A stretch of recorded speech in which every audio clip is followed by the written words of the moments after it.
Season 3 of The Loud House is an interesting point in the series. We've got our cast well established, the problems cleaned up, and a good formula for the show to run with. It can be described as the show's first sequel season, polishing what already worked in Season 2. But it also introduced changes of its own. A typical Season 3 episode wouldn't always fit into Season 2. And this is reflected in the season's perception. Some see it as the show's best season, while others think the show by this point had already lost its way. Why is this the case? And where do the writers go from here? At this point, the show's success was more than apparent. This was when Nickelodeon decided to continue producing the show for the foreseeable future. To this day, the show hasn't had a production hiatus, even if episode airings are a bit of a mess sometimes. It joined SpongeBob as one of Nick's top priority shows, broke the barrier of expectations that held a lot of other Nick shows of this era back. Season 2 got 2 specials, this season got 4. We were even getting special art made for these specials. The Guns N' Roses parody for Really Loud Music is super cool. And let's not forget all of the original music and short but sweet character songs, aside from Lucy's Cop-Out, that the special provided. It was clear that this was the grand climax for this era of the show. Nonetheless, even with their successful formula, we get the changes and foundations that even modern episodes stick to. Season 2 was defined by its expanded focus on different members of the Loud family, while having all the siblings together for most of the escapades. Season 3 keeps the former, but makes changes to the latter. We did still get a few episodes of the siblings working together, like Instagram, Driving Ambition, and most of the specials, but most episodes would instead choose to focus on one or two of the Louds in particular. Outside of the occasional group episode, Season 3's episodes, and even episodes of modern seasons, would fit into one of these categories: Lincoln McCloud, Lincoln and his friends, his sister, or sister parents. Side characters continued to get their spotlight, but you'd almost never see anyone outside of the main cast get the lead role. Many of these stories also focused on out-of-the-house affairs, and many of the Louds saw expansions to their social circles. Either way, even with these changes, all of the Louds got their due focus. None of them felt left out, and the difference between Season 2 and 3 is way smaller than the shift between 2 and 1. An interesting consequence of these changes was Lincoln's presence on the title cards. In the past couple of seasons, he was on almost every single one. This made sense. Lincoln was naturally a major player in most episodes. But when the focus shifted to only 1 or 2 Louds per episode, it resulted in Lincoln being present on title cards for episodes he had little to no involvement in. This made the title cards a bit misleading, since they'd only swap to another character if said character was a or the focal character. I remember being disappointed myself when I thought Head Poet's Anxiety was going to be a Lincoln and Lucy episode. In this case, he still did play a critical role despite his lack of screen time, but it was otherwise a Lucy and Luan episode. Later seasons would thankfully rectify this, while still keeping the tradition alive. If he's a major part of an episode, he's usually there, but if he isn't, or if another character is simply chosen for the title card instead, he'll make a cameo as an object shaped like his face or head. Now, with these changes, one can see where some of the complaints are coming from. A lot of fans were here for the all-sibling mayhem and more in-the-house stories. But it would also be misguided for one to say that Season 3 is a huge departure from Season 2, because it still shares most of its DNA with it. You often see A Fridge Too Far held in high regard as the last breath of classic Loud House, but if you've seen the previous retrospectives, it's apparent that a sibling fight plot like this would feel out of place even in Season 2.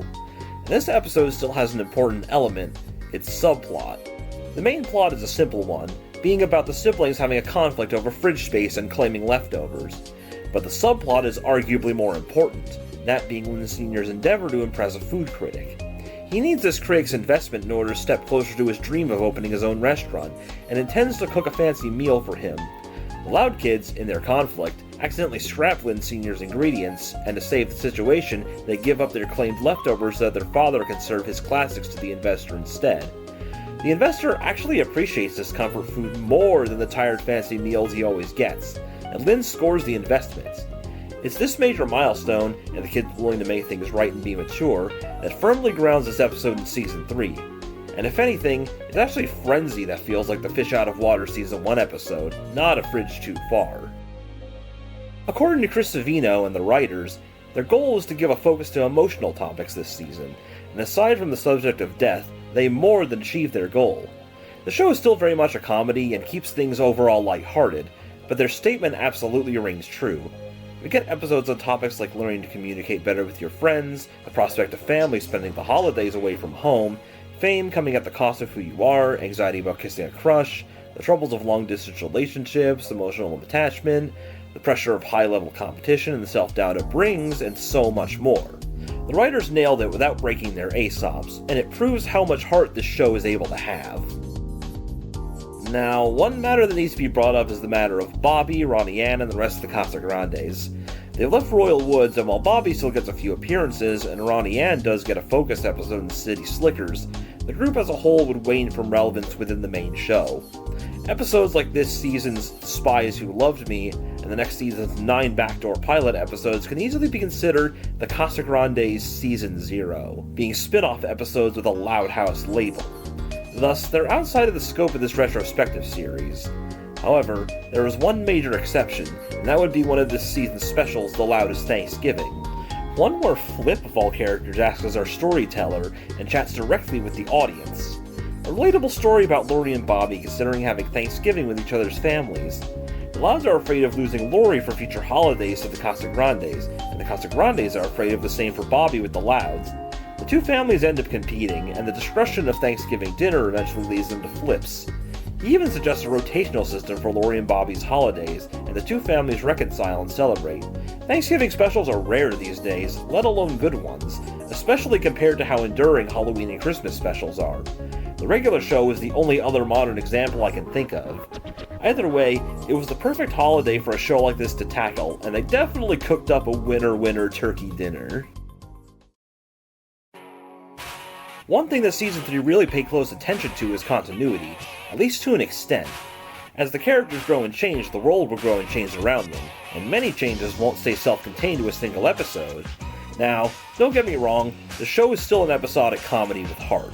We aren't becoming something like Avatar or Gravity Falls, but the writers are putting in an effort to make some details consistent. Within the season, Lana has an episode with the fisherman sturgeons in Tall Timbers Park, and refers to them again in Tea-Tail Heart, or Flip's meat molar from Roadie to Nowhere, which is referenced in a poem in The Right Stuff. We even get some cross-season continuity, like Legends of the Hidden Temple and Fenton the Feel Better Fox appearing in Home of the Faith, or even Lana and Lola's officer antics in The Loudest Thanksgiving, calling all the way back to get the message. Roadie to Nowhere shows that Mr. Grouse kept the IT job, but he got job insecurity. Granted, it also gives us an inconsistency, oddly enough, that being Mr. Grouse's poem, My Yard, My Property, which directly contradicts his character development last season. Though to give him the benefit of the doubt, we don't get to hear the poem itself, just the title, so he could be talking about the past and not the present. It's not limited to small moments like these as we get into later, but even little things go a long way. With this being a Savino season, we have our comic references, parental bonuses, the usual stuff. Also, on a side note, I love how iconic these dances have become despite most people forgetting the characters that do them. That would be 555, 95472, and his sisters 3 and 4, short-lived characters in Peanuts during the 1950s. They were commonly used in specials for big groups, which is how most people remember them, but their dances easily outlived their names. Either way, all of this would not last. While the news broke out during Season 2's airing, it was the middle of Season 3's production that Chris Savino was fired. Thus, Kyle Marshall and future full-time showrunner Michael Rubiner would step up to direct the back half of the season. Tea-Tail Heart was the last episode Savino was involved in, though, even with his departure, his influence over the season's direction was not lost, and even extended as far as the end of Season 4 in some respects. So even if he wasn't showrunner for the back half of the season, we can confidently call these first 3 seasons the Savino era, with Season 4 acting as a transitional period, and Season 5 beginning the Rubiner era in earnest, as that was when his changes as showrunner really came to pass. Though, this change in leadership begs the question, how far in advance was Season 5's age-up planned? This was still Savino's season, but we have 2 set-up episodes for this age-up and he wasn't involved in either of them. But then we run into the fact that allegedly he planned to end the series with Lori's departure to college. Either way, it's difficult to tell, as we have no idea how far in advance these seasons are planned before the writers get to work on individual episodes. Our main cast was affected by this season in many different ways. Lincoln matured just like everyone else, but for the most part he kept up what he had going for him last season. He's still both the sibling leader and the master of convincing, even keeping his suit and love of slideshow presentations to go along with his oratory skills.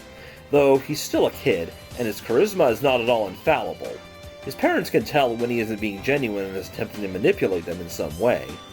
This aside though, his good nature and altruism are still in full effect. The season's changes resulted in his absence from a reduced role in more episodes, but even in small roles he'll still act as a driving force and a critical part of the plot, or sometimes just to make some comments or an outsider's check-in on what's going on. He serves as Laurie's golf caddy and asks for nothing in return, and his jack-of-all-trades skill set allows him to quickly learn the correct club choices for each situation. We even get a callback to Toads and Tiaras, where it was revealed that Lincoln continued to be Lola's pageant coach, despite the lack of more big prizes like the Dairyland tickets. Lincoln's episodes this season focus on out-of-the-house affairs. He faces a lot of self-doubt and reassurance. Deal Me Out has Lincoln and Clyde question if they're getting too old for Ace Savvy, and find themselves unable to part with it despite repeated attempts. And thankfully, their passion for the series is vindicated when Laurie's classmates recognize them and reveal that they're Ace Savvy fans themselves. Though even then, they would have been fine. We see one of Lincoln's classmates wearing an Ace Savvy shirt and past your bedtime, and to a party no less. Predictability has him paranoid that everyone around him, including his friends and family, find him boring and predictable, and decides to spice things up. And while initially successful, he way overcompensates and ends up making things harder for himself.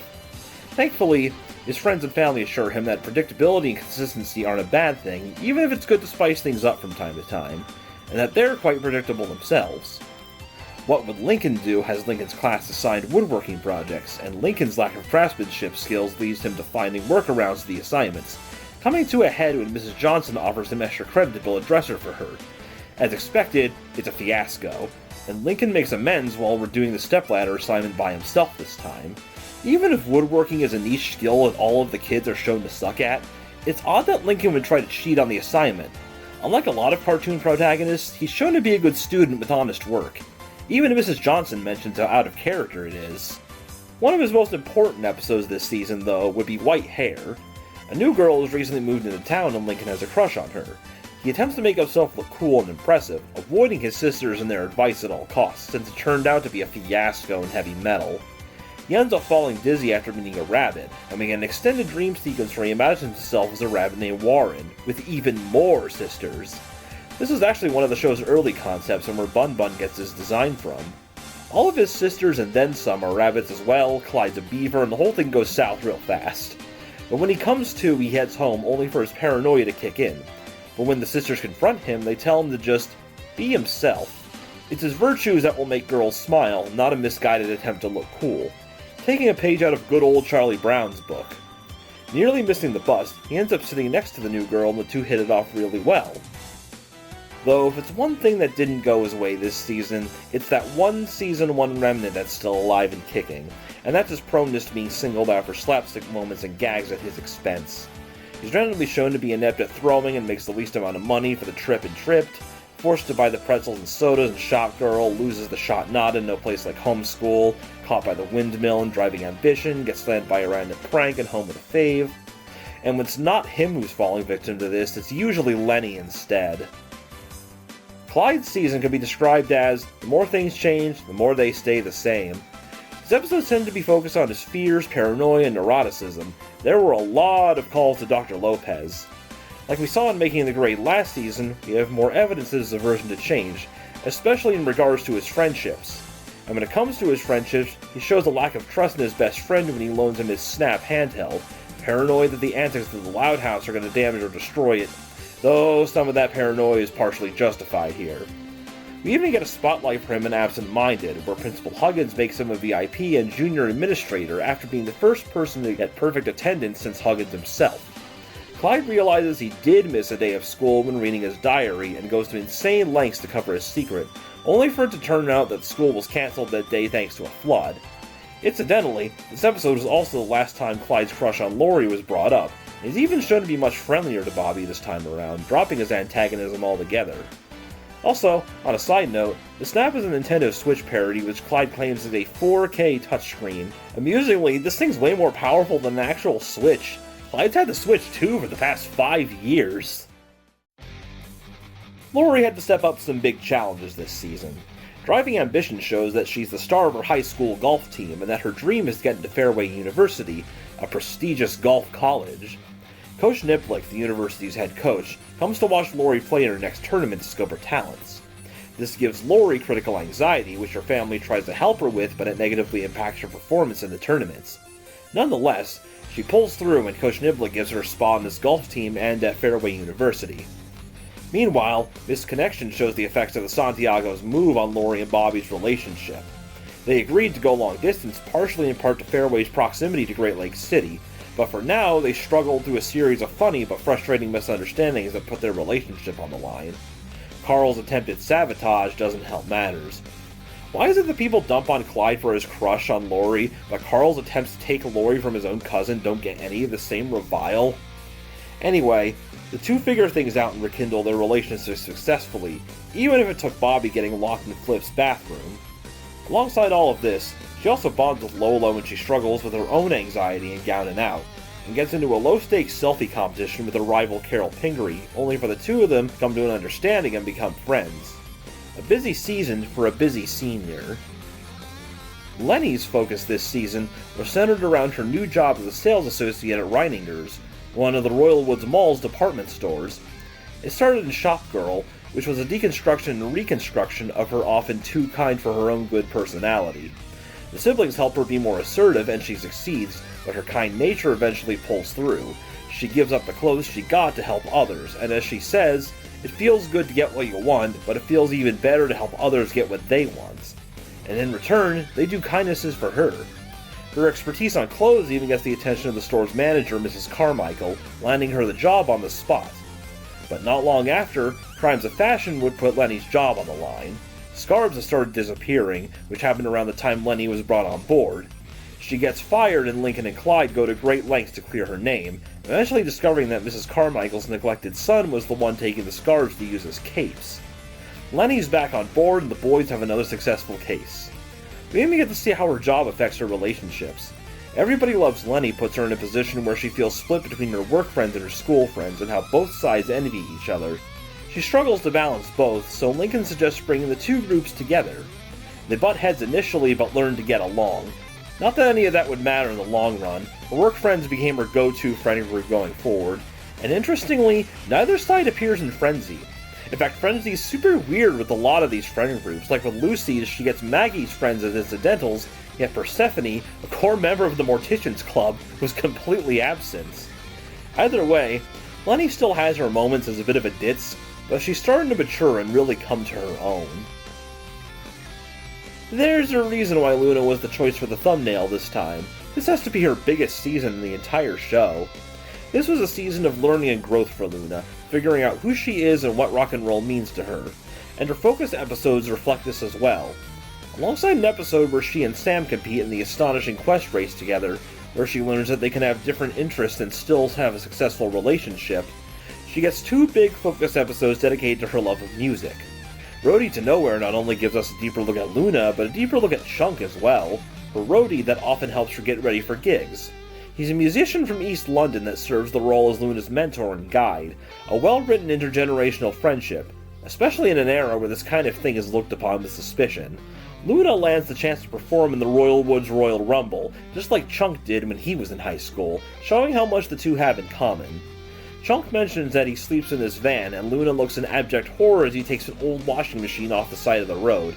She becomes paranoid that the rock and roll lifestyle may lead her to a life of scavenging, prompting her to seek out something more stable, eventually impressing Mr. Grouse with her coding skills. She goes to resign from the Rumble, only to find out that Chunk has a band of his own and that they're playing at the local club, and it all becomes clear. Chunk only sleeps in his van the night before a gig, and the washing machine was meant to be a noise prop for the performance. Chunk tells Luna that it isn't mixed swagger stardom or bust, and as he says, "Who says I didn't make it? I may not be playing the sold-out arenas, but I'm doing what I love, and that's my definition of making it." This reignites Luna's passion for rock and roll, and the two of them go on to perform together at the Royal Rumble. Luna's other focus episode would be her very own special, the much-beloved Really Loud Music. America's Next Hitmaker is holding a songwriting contest with a record deal on the cards for the winner. Luna plans to submit her newest song, Play It Loud, which is packed to the brim with passion, but she starts to second-guess herself, thinking that not only does she need to love her entry, but that everyone needs to love it as well. After a series of hallucinations of her family singing, she struggles to find the right approach, only for a catchy but generic pop song to play on the radio, her family dancing to it together. She realizes that this may be the way to go and goes on to write What Everybody Wants, which symbolizes sticking to what works. Luna makes the top 5 and is given a chance to perform, but upon meeting the hosts, they aren't satisfied with her look and give her a makeover to make her look more marketable and unrecognizable. She initially believes that becoming Lulu is the price of fame, but she quickly realizes that selling out who you are for fame isn't worth it, and makes a confession right up on stage, ripping off her hollow shell of a costume and jamming out to Play It Loud instead, embracing who she is regardless of what the judges think. And in the end, this is the song that made everybody smile. You don't need to be big and famous to do what you love. You don't need to sacrifice what you love or play to mass appeal for people to love your music. Don't change who you are to chase clout or adoration or fame. As long as you love what you do, that's all that matters. And remember what Mick Swagger said back in Season 1. It's not about being the best, it's about having fun. Rock on, Luna! Rock on! Outside of another controversial April Fool's Day outing, Luan dealt with a lot of insecurity this season inhibiting her personal ambitions. Head Poet's anxiety tells of her personal dream of being the youngest to perform at the Royal Woods Theatre. Lucy receives a rejection letter for one of her poems, and Luan takes her under her wing, teaching her that the road to entertainment can be rocky, but it will pay off. But it pays off so well that Lucy's invited to perform one of her poems at the Royal Woods Theatre, killing Luan's dream instantly. Luan acts cold about it, with Lucy catching wind once Lincoln explains the situation to her. Lucy feels bad and fakes being sick, but after the two talk it out, Luan lets go of her jealousy and encourages Lucy to take the opportunity. And her anxiety was certainly getting in the way of her own opportunities and stage plight. Benny Stein, the only non-Sam Ellis for Love crush to get a proper follow-up, is revealed to love theater, and she joins the school's performance of Romeo and Juliet in turn. She wants to get closer to Benny through being in the play, but when Mrs. Bernardo casts the two to be Romeo and Juliet, she gets very anxious about the prospects of having to kiss Benny. She keeps kicking the can down the road, but this only prompts Benny to quit the play himself. The two do talk it out, though, through their ventriloquist dummies, and finally break their anxiety, sharing a kiss and going through with the performance. This jokester knows when to take things seriously, and she's really come a long way. Where do we begin with Lynn? This season for her was basically last season but amplified. Her superstition has been pumped up to much greater levels whenever it is present. I know it's a somewhat common tradition among baseball players, but it only served to make her character more controversial. What made that even worse was her amped up aggression. Sitting Bull, while one of her less talked about moments, was one of her worst and a keynote example, reacting violently towards Lincoln multiple times and traumatizing several children, even being rewarded for that aggression later. Thankfully, though, she has her good moments this season as well. She at least takes the blame for her antics and gets her older sister's babysitting clients back in the same episode. She also gets not one, but 2 episodes centered around learning to be a team player and letting others have the spotlight. In Net Gains, she tries to train a basketball team to become regional champions and does whatever it takes, learning to appreciate her teammates in the process instead of being a ball hog. While in Hero Today, Gone Tomorrow, she has to deal with not having the spotlight for once when her friend Margot gets an, albeit lucky, game-winning shot, and learns that having the spotlight isn't everything. Though she did have a right to be annoyed at how shallow the audience's love for the players are and how easily it flip-flops. Lynn's big moment this season, however, was Middlemen, and it shows how she came to be as tough as nails as she is, even if the most of that aggression is very misplaced. Lincoln and Clyde are going to Royal Woods Middle School as part of an orientation, and are touring the school for a day. Lynn sees their rather cheesy first impression methods and is immediately paranoid, phoning the principal in order to slot herself in as their orientation buddy. She's worried that they'll be kicked around to tell stories of a student who was relentlessly pranked on her first day and had a lot of bad experiences with upperclassmen. Not wanting the same to happen to Lincoln and Clyde, she encourages them to act tough, having nothing but good intentions, but it ultimately gets them into trouble with a bunch of upperclassmen. Lynn reveals that it was her who was that kid in the stories and offers to take the fall for them, but Lincoln and Clyde face the upperclassmen instead. Though, in the end, their kind approach that they initially planned ended up being the best medicine and all is well, including one of Lynn's best episodes. Also, we got to see Mr. Ballhoffner for the first time this episode. Put a pin in this guy. He's going to become very important down the line. In the meantime, Lynn's eating skills are in full force. She devoured that number 46 better than most people could. She also has special pants on Thanksgiving so that she doesn't have to miss any of the football action. This is actually a great attention to detail. She's later revealed to be a huge fan of the Detroit Lions, and they traditionally play one of their home games on Thanksgiving, so this actually makes a lot of sense. Lucy's season was a little more laid back, focusing on grounded scenarios about family relationships rather than the spooky stuff. Alongside her conflict with Luan and Head's posed anxiety, she comes to see her space invaded and fandom pains. A hot celebrity named Tristan is introduced to her favorite show, Vampires and Melancholia, moving into main character Edwin's castle. Lori and Lenny are hyped about this, annoying Lucy with their ignorance of the actual show. She tries over-the-top vampire rituals to get Lori and Lenny to screw off, and even gets together with the Morticians Club to petition for Tristan's departure, but her sisters show genuine enthusiasm for the show despite all of this. Tristan's character is killed off, and Lori and Lenny abandon the show as a result, causing both the goth and the vampire to feel remorse for driving them away. She realizes that it's important to spend time with family, and that she enjoyed spending time with her sisters as much as they did with her. Tristan's character is brought back as a vampire, and while Lori and Lenny don't stick with the show in the long term, they still ended off on a positive note. Lana's love of grossness is amped up a little, casually mentioning that she goes dumpster diving with Flip on a regular basis. But overall, the season focuses on her love of the animals. She has a small role in ruthless people wanting to save the house's termites from being fumigated, but gets her dues in the scale of justice. The Mustard Warehouse wants to bulldoze the pond her fisherman friends live in order to build a new location, and Lana does everything she can to stop it. Instead of going for a petition, she fabricates a lake monster, only for things to get way out of control, and then tries to do the standard petition and fails.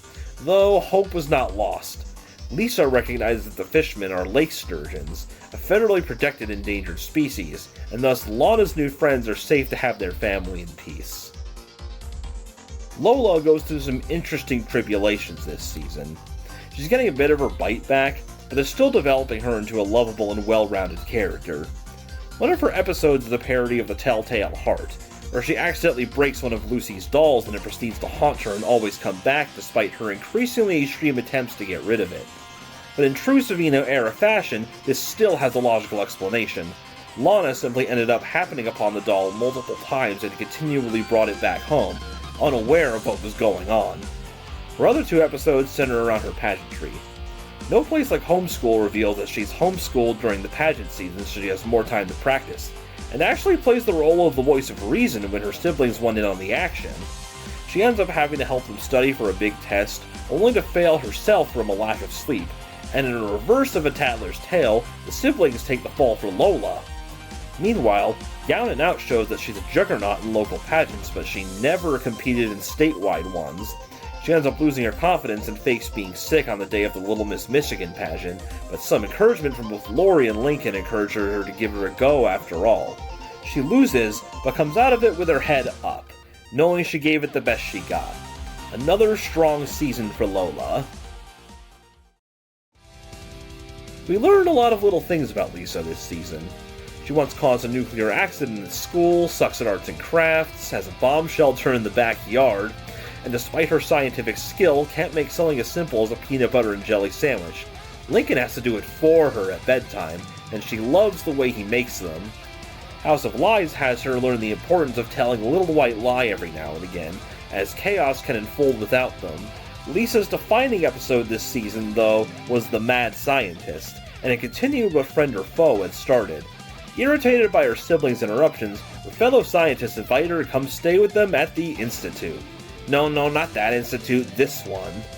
For a day, and within that day she impresses them to such a degree that she's invited to live there full time. She accepts, and while her family misses her, she claims to have little to no emotional attachment. She quickly sees her humanity overcome her, missing her family and realizing that there are some things she can't do on her own. The Institute starts to feel cold and lonely to her, The other scientists don't enjoy her non-science activities, and the less said about the food, the better. She begins to yearn for the warm welcome of her home. Thankfully, she solved time travel earlier in the episode and goes back to undo her acceptance of their initial offer. It shows that no matter how much she buries herself in science, she's still human, and that her heart will overcome no matter what. Also, she has a Snoop Dogg poster in her room, and that's just hilarious.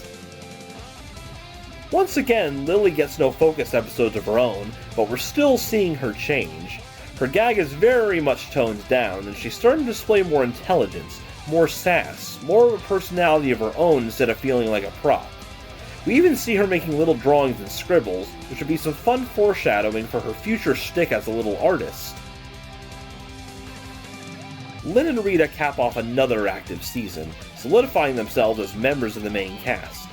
Both had strong showings, and even an episode together, where they, sick of having to share the family's one bathroom with their children, build a new one in their closet in secret. Hilarity ensues, and the two are forced to fess up to their children, apologizing that they've cheated the system. Though this feeds into an issue that the two go through periodically, putting themselves on the level of their children. They're the adults of the house. They're absolutely entitled to their own bathroom. Being courteous to your kids is a good thing, but given how often the kids make a mess of things, and how the long bathroom line can make them late for work or other affairs, they had every right to treat themselves. They also show their occasional bout of irresponsibility and frenzy. Instead of trying to control the situation of all these kids appearing at their house, they decide to just flee to the mall instead, not returning until the police show up. Even a comp lampshades it. Granted, they do still punish their children in the end, making them pay the cost of the noise citation, but they still should have put a stop to it before it could start. Last season they really loved to showcase Lynn Sr., but this time around it was Rita who really got the chance to shine. We learned a lot of fun things about her. She's extremely adept at flying planes and tanks apparently, thanks to Pop Pop's military experience. She's also great with woodworking and is overall very youthful. She even gets one last dip into dentistry, with a little helping of medical malpractice thrown in, not having enough Novocaine to treat one of her patients and then goes through with the fillings anyway. This season would give her 2 focus episodes. In Rita Her Rights, she gets her 50th parking ticket while taking the kids to school, because apparently it isn't consistent whether or not they take the bus, and is given the choice of a $2,000 fine or community service. She has a peaceful day of picking up trash and realizes that it's nice to be away from the house, which briefly reverts to Season 1 levels for the sake of the episode. She purposefully gets more tickets to get more days away, but this ends up counting as a crime spree, earning her some short-lived jail time, though the police understood why she needed a break and let her out quickly. The Right Stuff, meanwhile, further builds upon her love of creative writing. Principal Huggins hosts a boring writing club, which Lucy complains about. Rita takes over the club, which Huggins agrees to free up time for himself to fix his rating with the superintendent, and she makes it about self-expression and poetic inspiration instead of strict grammar rules. Huggins finds out and forces Rita to teach his material if she wants to stay in charge of the club. It instantly bores the students again. He even falls asleep to his own material, so they sneak out on another field trip. Huggins eventually catches them, but the superintendent sees the kids perform at the Burnt Bean and attributes it to his writing club, which boosts his rating considerably. Huggins admits that it was Rita's accomplishment, but Rita shares the credit with Huggins, and the two compromise. There's room for both fundamentals and fun in writing. Rita was one of the big winners of this season, but that doesn't mean that Lynn Sr. didn't get his dues as well. He's not all over it like last time, but he does still get his fair share of stories, from paranoia about playing favorites to a trip to a cowbell-themed Coachella leading him to thinking that he's losing Lily to Mr. Grouse, and the latter wears one of his sweaters. But most of his focus this season was looking toward his cooking career. He still works at Aloha Comrade, and alongside his successful investment in A Fridge Too Far, he finally achieved his dream in Cooked, one of this season's specials. The family helps him fix up the old restaurant he bought, and their disagreement ends up leading to conflicting promotions and promises that overwhelm the restaurant's opening day. Thankfully, though, they're able to save the day in the end, and Lynn's Table would become one of Royalwood's most successful restaurants from that point forward. He's a skilled chef that impresses everyone by sticking to what he does best, serving honest comfort food that everyone loves. With the exception of House of Lies for some reason, where he makes gross experimental food instead. Odd decision by the writers. Our supporting cast continued its track record from last season. We didn't get much in the way of new faces this time around. Outside of someone important who we'll get to in a bit, our only new additions were Mrs. Bernardo, who went through a mid-season design change, and an early bird cameo from Mr. Ballhoffner. Mr. Grouse took a step back this season, being mostly reserved for gags and complaints. Mentioned earlier, he keeps the IT job he got last season, and his skills are only continuing to grow. Who knew that this man could code? He has his moments of crankiness, but he's nowhere near as antagonistic as he used to be, and even gets the occasional fun moments. His only major plot-driving role is in the aforementioned Breaking Dad, where he has to babysit Lily and she ends up developing an attachment to him, thinking that he is her dad thanks to wearing one of Lynn's old sweaters. And of course, he still loves that Lasagna. Flip had a sort of shift in roles himself. Aside from his moment of being a gross human being, this season doesn't pin him as an antagonist, instead focusing on his role as a salesman, providing services that he charged the main characters a pretty penny for. Some of these being dumb side business shallow alter egos, hats, pawns and prawns, tuckers, ticks, and tucks. His scummy tendencies are still alive and well, refusing to pay citations and illegally moving signs to try and manipulate municipal boundaries. He even knows this guy from prison. I'd love to know the history there. He even works with the protagonist on a few separate occasions, sponsoring a basketball team that he drafts Lynn for, and acts as our storyteller for Thanksgiving, even showing a kinder side when he donates to the Casagrandes canned food drive. Who knows if that food's expired or not, but don't worry about that. We'll Flip save Thanksgiving. Our friends in the Dog Squad continue to build up, and have multiple notable moments throughout the season. Remember the girl Lincoln was trying to impress on the bus? Her name's Stella Zhao, and she'd officially make an appearance just a few episodes after White Hair.